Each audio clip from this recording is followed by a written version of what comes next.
Hi there, I'm Doggy Dan. Welcome to part one of this 5-part series where I'll be sharing with you how I work and giving you some training exercises that you can put into practice straight away with your dog.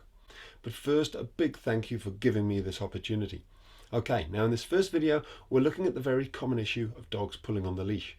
So let's get started by looking at some simple techniques and one of my favorite exercises that you can put into practice today. So here's a short clip from one of my consultations regarding a pulling dog.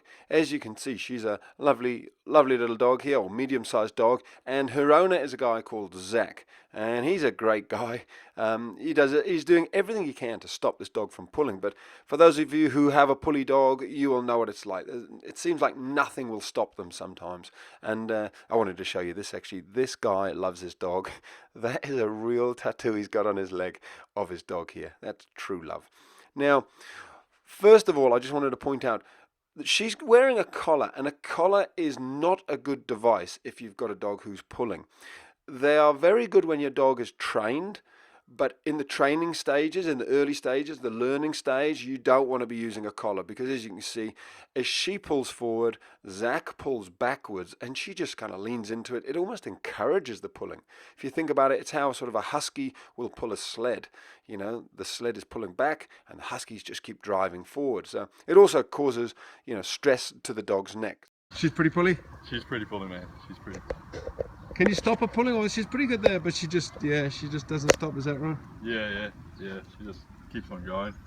So here's the main exercise I want you to practice. It's called the turn in front, with the emphasis being on the word in front.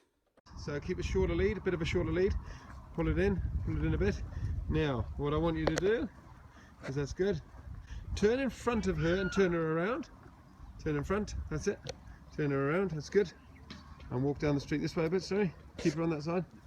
And now, turn in front of her again and turn her around again. That's it. Right, now, that's good. Now walk a bit faster. So let me do a slow replay. First of all, I'm talking about the length of the leash. It's way too long. So shorten it up even more. So I'm saying to Zach, no, that's too long. He's just setting his dog up to fail with a leash that long. You want a very short leash, but you want the leash to be loose.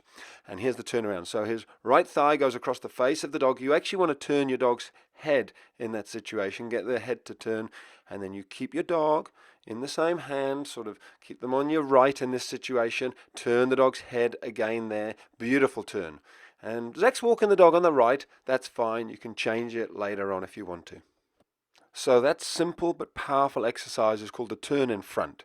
It's far more effective for stopping your dog from pulling than just yanking on the leash. So I just want you to practice that with your dog when you're out on the walk. How's she doing? Yeah, nice. That's a different dog. Feels better? Yeah, definitely. She's looking, now keep her walking. Yeah. So what you can do now is you can even relax your arm a bit. Yeah. Just give it a little tug back a little bit, that's it. Yeah.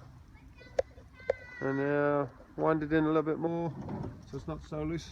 Yeah. That's good. And now turn in front of her again. That's cool. That's cool. Bring her around. That's good, right. So I'm just going to replay that here because there's a lot of little things going on here.